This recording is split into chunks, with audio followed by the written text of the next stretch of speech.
Welcome back to Interior Modeling for Beginners. We are going to render this scene today. But one obvious issue, we cannot see the whole room through the camera. Select the camera and increase the clip start value in the camera properties. So what is this clip start value? Clip start value determines the minimum distance from the camera where rendering will start. Objects closer to the camera than this clip start value will not be rendered since they are invisible to the camera. Now move the camera back so we would see everything we want to see. This view looks alright. Now I can increase the focal length. But then we have to change the clip start value and the location of the camera. You have to play with these values to get a good view. Now go to the rendered view. This is our scene. It seems like our scene is a bit underexposed. To fix that, go to render properties. Scroll down. Expand this color management section. First, change this look into high contrast. Change the view transform to false color. The red colored areas are the overexposed areas and the blue colored areas are the underexposed areas. Change this exposure value. If there are places which are gray in color, then they have appropriate amount of exposure. If your focal element is in gray color, that means your scene is properly exposed. Or the other thing we can do is keeping this exposure the same and increase the strength of the HDRI. We need to increase the strength of this shader. I'm going to increase that up to a value of 8. That looks a little bit better. Oh, there is this third way which is my favorite. That is adding more doors and windows. Right now, our interior is a box without an entrance or an exit. If we can have two openings, like a corridor, like this, it would be much realistic and we can even reduce the strength of the HDRIs.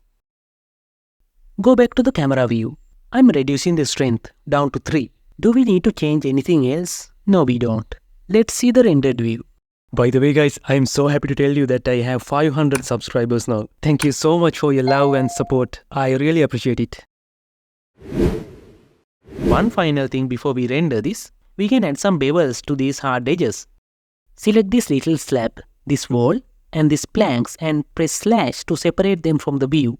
Select this object, go to edit mode, select everything and press Ctrl B. Click when you get this kind of an edge. Now change its parameters like this. Check this harden normals option. Do the same for these edges of the room and for this set of planks. You can change the bevel width if you want. Now we can render this. But before we do, we have to adjust render settings. We don't need this many samples.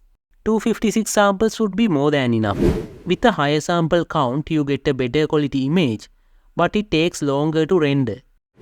Make sure denoising is enabled. We don't need this many light paths either. Lesser the light paths, lesser the light in the scene. And it reduces the render time. But it doesn't affect the quality that much. So you can reduce this value. These max bounces of the light paths represent the amount of light bouncing off of these different kind of surfaces. Diffuse, glossy, transmission, volume or whatever. The distribution of bouncing light is this way. Better to keep these values the same. And we don't need caustics. That is something that happens due to the behavior of the light rays, which we don't need for this scene. So those are the only settings we need. Now go to render. Select render image. Now your image would be rendered. Alright, rendering is finished now. Now all you have to do is save this render. Go to image, press save. I'll save it here. Give it a proper name and press the save button. Next up is making an animation out of this. Keep me subscribed to see it when it's ready.